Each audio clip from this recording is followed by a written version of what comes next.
So yun guys, meron tayo dito tanggap na repair. Yun Xiaomi na Redmi Note 9. Ang issue nito, yung pagbukas, lalabas yung logo tapos magbo-boot, tapos maya mag-o-off, shutdown. Yan bumalik na naman sa logo. So ganyan lang siya paulit-ulit.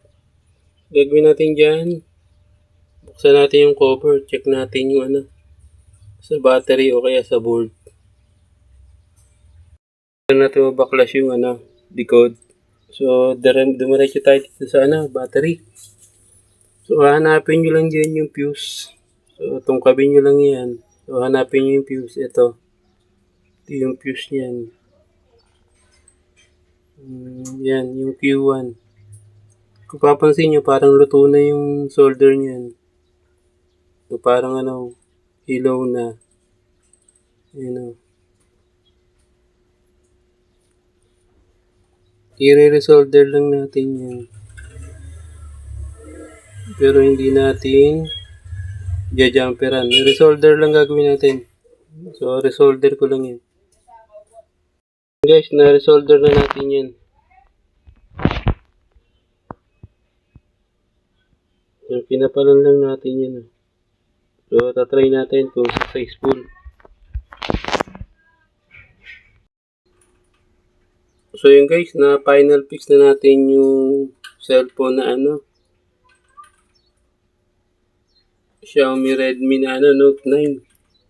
So yan guys, i-try na natin if successful yung ating repair.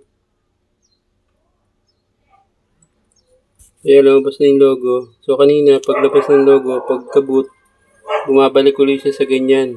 So yun ngayon, try natin kung okay na talaga.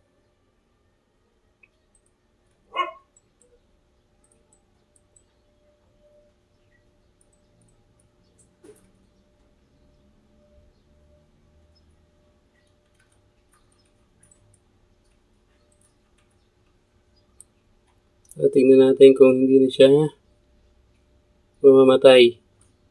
So ayan, lumabas na, nag-boot na. So tingnan natin kung magtutuloy na talaga.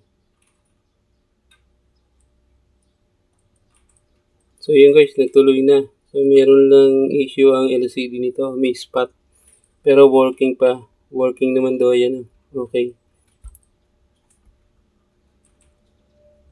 So yun, okay na. Hindi na siya namamatay.